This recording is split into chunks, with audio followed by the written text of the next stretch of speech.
Three things to like about the Mizuno TS01. Number one, if you need a training shoe for lifting, cross training, and more athletic focused workouts, that is where the shoe is going to excel. And that's for three reasons. Number one, this midsole I think does a really good job at walking that fine line between being stable enough for heavy lifting, but then also responsive enough for HIIT workouts, plyometrics, and more athletic focused sessions. The second reason why I like this model for the style of training is the COB tech up here in the forefoot. So in this model, Mizuno uses their COB tech, which is basically this bumpier texture under the forefoot that gives you a little bit more proprioception with your training. This also makes the forefoot a little bit more flexible and lively, which is also great for folks who are going to be on their forefoot a lot with their training. The third reason why I like this model for this style of workout and for this style of context of training is the upper construction. It does a really good job with overall security, I find, with lateral movements, front to back movements, and just power movements in general. The second pro to like about the Mizuno TS01 is its price point. So at $105, honestly, this shoe has been pretty dang stellar. We are now trending towards the norm being like $150, so finding models that I think feel more premium and perform really well for around $100 are getting more far and in between, and you could typically find sales on this shoe and coupons, so definitely shop around if you're trying to spend around $100 for your training shoe and you want something that's pretty dang well rounded and not necessarily super budget with its construction. The third thing to like about the TS01 is if you like having a little bit more arch support in your shoes, this can be a pretty good option. It features a more athletic fit to it, so you have a pretty aggressive taper here through the forefoot and midfoot, and you have a pretty rigid sidewall here. Now, this sidewall does have a little bit of give, so it's not overly rigid to where I think it's going to be pressing a ton into your foot. However, and all that said, if you have flat feet, I will talk about why this shoe might not be the best pick for you, but for my folks who do like a little bit of arch in their shoe and a little bit of arch support at that, I think you will like this model as well. But now let's talk about a couple of cons that I have with the TS01. So two potential cons I could see folks having with the TS01 is number one, this model has a pretty aggressive midfoot regarding its width. So this model has a more athletic fit to it. So the taper here through the midfoot into the forefoot is pretty aggressive. Now, I have an E to double E width foot and a normal arch, and I actually don't mind the fit of these shoes. So I think if you are similar, you should be fine in this model. However, if you have a flatter foot or if you just hate any form of arch at all in your shoes, that would definitely be something to consider with this model because again, you do have a pretty narrow midfoot here. I often describe this shoe as having a more athletic fit because it does have that more traditional shape throughout the midfoot and forefoot. And so again, flatter foot folks, you might want to consider that before buying the shoe. The second con that I could see folks having with this model is if you are a CrossFit focused athlete.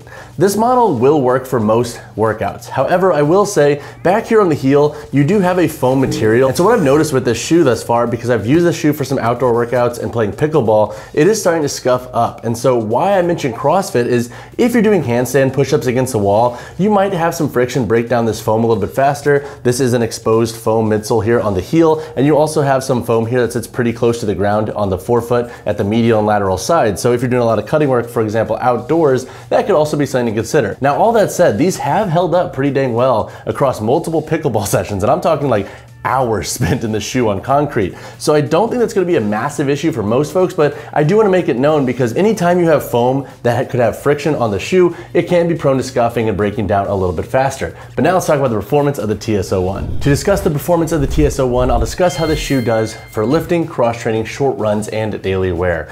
In the context of lifting, this shoe has been awesome for three key reasons. Number one, you get a good level of stability through the shoe's midsole. I have deadlifted up to 455 pounds in this shoe, felt super stable, and I think they will be a good shoe for most heavy leg days. With this midsole here, it's like a medium density foam, so it doesn't compress a ton, and it has a relatively low stack height for what it's worth. This shoe does not have a removable insole, so what you get with this sole is what you get with the feel of the shoe on your feet when you are lifting. The second reason why I like this model for lifting is the outsole tread. I find this tread to be really grippy on different surfaces, so if you're somebody who lifts on turf, rubber gym floors, wooden platforms, this shoe should be plenty fine for giving you enough traction. Even on machines, this shoe has felt stellar. And then the third reason why I like this model for lifting is if you're like me and you rotate between training shoes and barefoot shoes, and you like barefoot shoes for their high level of flexibility when doing lunges, split squats, etc., that's where this shoe can also excel because it breaks in really fast and it gives you nice flexibility through the forefoot. When it comes to cross training, this shoe has also been pretty dang solid. You have a mesh upper that locks locks the foot down pretty well,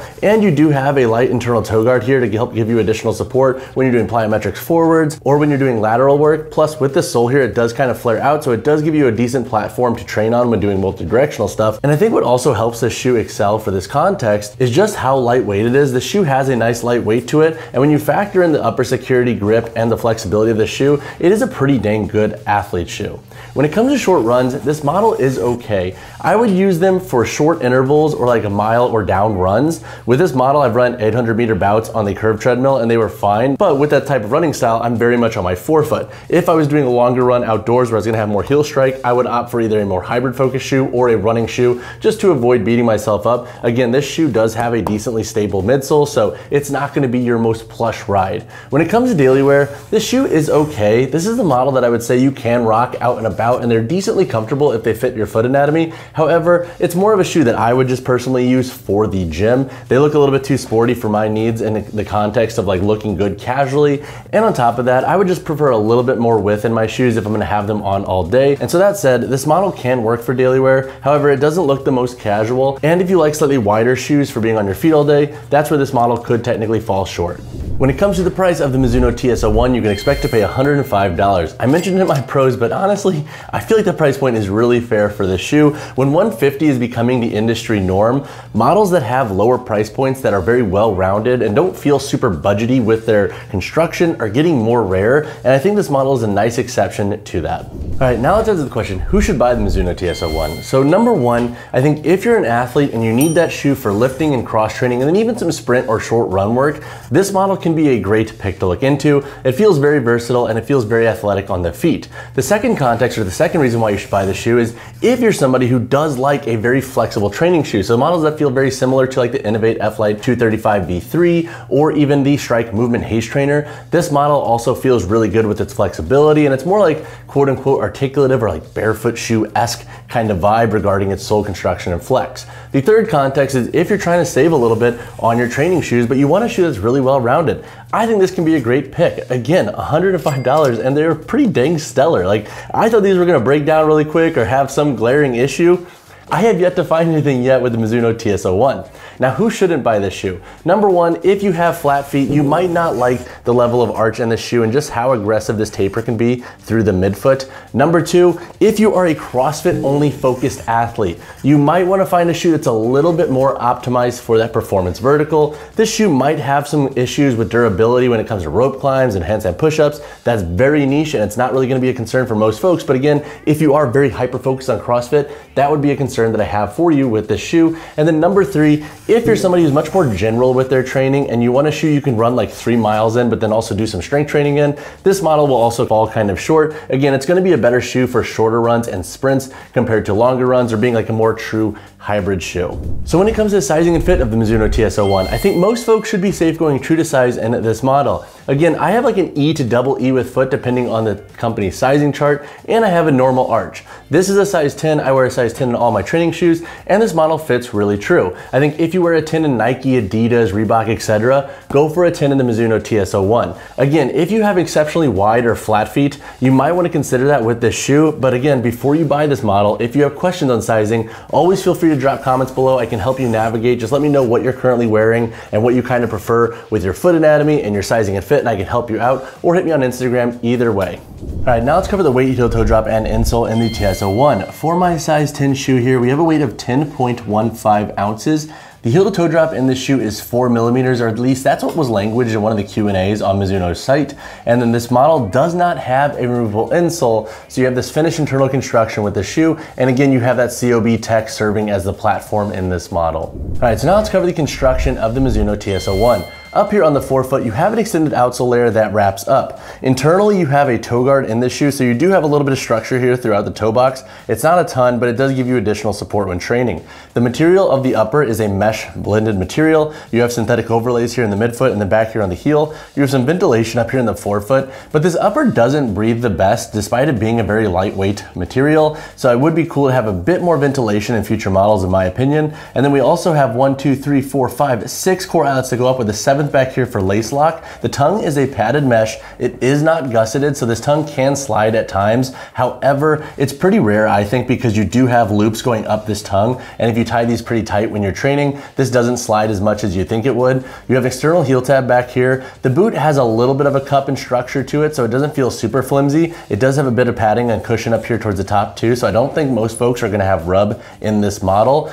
The midsole here is a like medium density foam material, and then you have that COB tech in the shoe, and so within the midsole of the shoe, you have like this bumpier texture up here in the forefoot. And the COB tech stands for Center of Balance Technology from Mizuno, so ideally it's designed to give you a bit more proprioception and increase your stability when training. I do find that this shoe is pretty dang stable, and I find that you do get a good level of stability with this shoe when you're working out. You have a full rubber outsole here, you have a different tread up here in the forefoot and midfoot as you transition back to the heel. This tread has held up pretty well, and I put a lot of concrete use into this model thus far. Like, I'm not having any breakdown of this forefoot tread despite it being a little bit more low profile regarding its construction. And then you also have an extended outsole layer wrap here on the lateral side for additional support, and then it comes up here a little bit on the medial side to give you additional stability as well.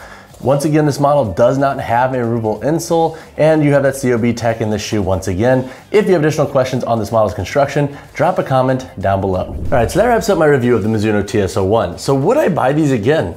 Honestly, yes. I got these for 10% off too because I signed up for their email list. So I think when all was said and done, I paid around $100 for this shoe, and they have far exceeded my expectations for what they were going to do in the gym. And I have pushed these things in some pretty crazy verticals thus far regarding my testing processes. I think if you're looking for that shoe for a little bit of everything that doesn't cost an arm and a leg, the TS01 could be a great option to explore. If you have additional questions on this model, or if you just need help navigating which trainers you should go with, drop a comment down below or reach out to me on Instagram, whichever you prefer. And as always, y'all, drop a like on the video, subscribe to the channel. I'll see you guys in the next one.